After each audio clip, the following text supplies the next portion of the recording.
میں نے سورہ کہف کو سمجھنے میں 2 سال لگا ہے۔ 120 تفاسیر کا مطالعہ کیا جن میں اردو اور عربی کے تفاسیر بھی شامل تھیں۔ اس کے علاوہ ایک فارسی تفسیر بھی تھی۔ ہم سورہ کہف کو غار والوں کا واقعہ سمجھتے ہیں، مگر اصل مدعا جو ہے اس کی طرف کسی کی نظر نہیں جاتی۔ اس سورت کا مقصد لب لباب یا سینٹرل آئیڈیا کہہ لیں، وہ یہ ہے کہ اللہ اس دنیا میں لوگوں کو 8 طرح کے حالات سے آزماتے ہیں: عزت، ذلت، صحت، بیماری، نفع، نقصان، خوشی اور غمی۔ ہر بندہ ہر وقت ان میں سے کسی ایک حال میں ہوتا ہے۔ ان حالات کو اگر تقسیم کریں تو یہ 2 حال میں تقسیم ہو جائیں گے، یا تو اچھے حالات ہوں گے یا برے، یعنی یا تو بندہ عزت میں ہوگا یا ذلت میں، یا صحت ہوگی یا بیماری۔ تو اللہ تعالیٰ ان 2 حالوں میں آزماتے ہیں، بندہ اچھے حالات میں شکر کرتا ہے یا نہیں، اور برے حالات میں صبر کرتا ہے یا نہیں۔ تو یہ 2 پیپر بنے، ایک شکر کا پیپر اور دوسرا صبر کا پیپر۔ اب اگر بندے نے اچھے حالات میں شکر کیا تو اس نے پیپر کو پاس کیا، اگر ناشکری کی تو اس پیپر میں فیل ہو گیا، اور اگر صبر کے پیپر میں صبر کیا تو پاس ہوا، اور بے صبری کی تو فیل ہو گیا۔ یہ زندگی دارالامتحان ہے جہاں ہم نے 2 پیپر دینے ہیں، ایک پیپر صبر کا، دوسرا پیپر شکر کا۔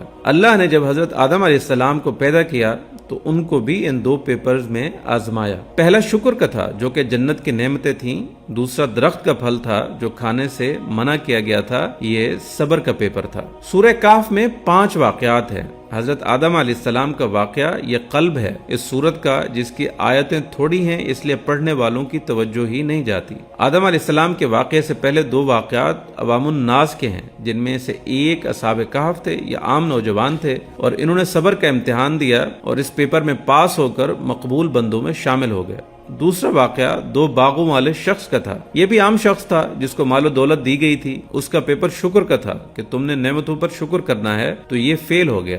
اس کے بعد آدم علیہ السلام کا واقعہ اور پھر 2 واقعات ہیں، خاص کر ایک موسیٰ علیہ السلام کا کہ ان سے بھی صبر کا پیپر لیا گیا، اور سکندر ذوالقرنین کا شکر کا پیپر تھا اور انہوں نے غرور و تکبر نہیں کیا اور شکر کا پیپر پاس کیا۔ اسی طرح اللہ اولاد آدم سے بھی صبر اور شکر کے پیپر لیتے ہیں۔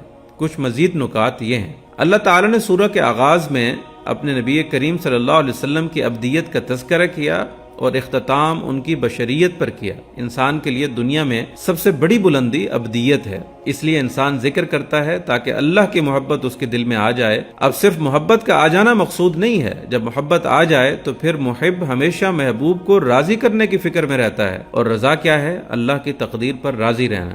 اگر اللہ اچھے حالات بھیجے تو شکر کرنا اور برے حالات میں صبر کرنا۔ جب بندے کو یہ مقام رضا حاصل ہو جائے تو پھر اس کو مقام ابدیت حاصل ہو جاتا ہے۔ عبد کا لفظ اللہ نے اپنے حبیب کے لیے استعمال کیا۔ مفسرین کے نظر میں عبد وہ ہوتا ہے جس کو اپنے آقا کے سوا کچھ نظر نہ آئے۔ بعض کے نزدیک عبد وہ ہوتا ہے جو اپنے آقا سے کسی بات میں اختلاف نہیں کرتا، ہر حال میں راضی رہتا ہے، شکوہ نہیں کرتا۔ چونکہ اس سورہ کو دجال سے حفاظت کے لیے پڑھنے کا ذکر احادیث میں آتا ہے، اس لیے کہ یہ ہمیں اس سے بچاتی ہے۔ پہلے دجال کے معنی کو سمجھیں کہ یہ دجل سے نکلا ہے۔ دجل فریب کو کہتے ہیں، اور جس طرح تانبے پر سونے کا پانی چڑھا دیا جائے تو وہ اوپر سے کچھ ہوگا اور اندر سے کچھ، اسی طرح دجال بھی اندر سے کچھ اور ہوگا اور باہر سے کچھ اور۔ آج کے دور میں اسی طرح دجالی تہذیب ہے کہ اوپر سے تو خوشنما نظر آتی ہے مگر اندر سے کچھ اور ہے۔ آج کے دور میں ایمان اور مادیت کی ایک جنگ چل رہی ہے۔ آپ اس دور میں اگر اپنا ایمان بچانا ہے تو ہمیں بھی کہف میں گھسنا ہوگا۔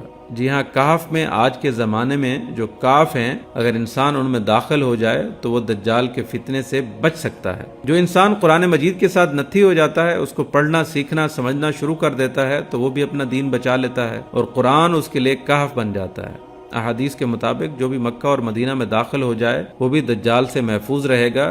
جن میں داخل ہونے سے انسان اپنے ایمان کو بچا لیتا ہے اور دجال سے محفوظ ہو جاتا ہے۔ اس سورت کا ہر واقعہ ہمیں ایک سبق سکھاتا ہے کہ کس طرح ہم نے خود کو دجال سے بچانا ہے۔ اصحاب کہف کے قصے سے یہ سبق ملا کہ ہم کو اپنے ایمان کی حفاظت کے لیے کسی نہ کسی کہف میں پناہ لینی ہے تاکہ ہم اپنے ایمان بچا لیں اور دجال سے محفوظ رہیں۔ صاحب جنتین کے قصے سے سبق ملا کہ اللہ نے جو مال دیا اس کو اپنی طرف منسوب نہ کیا جائے، جیسا کہ اس باغ والا نے کیا اور پکڑ میں آ گیا اور اس نعمت سے محروم کر دیا گیا۔ حضرت آدم علیہ السلام کے واقعے سے سبق ملا کہ یہ دنیا ہمارے لیے دارالاقامت ہے، ہمارا اصلی وطن جنت ہے۔ دنیا میں رہ کر دنیا کو اپنا اصلی وطن سمجھ لینا اور ساری محنتیں اور ساری امیدیں دنیا پر لگا دینا بے وقوفی کی بات ہے۔ شیطان بدبخت نے ہمیں جھوٹی قسمیں کھا کھا کر اصلی وطن سے نکالا تھا۔ اب یہاں بھی یہ ہمارا دشمن ہے اور ہم سے گناہ کرواتا ہے تاکہ دوبارہ جنت میں جانے کے قابل نہ رہیں۔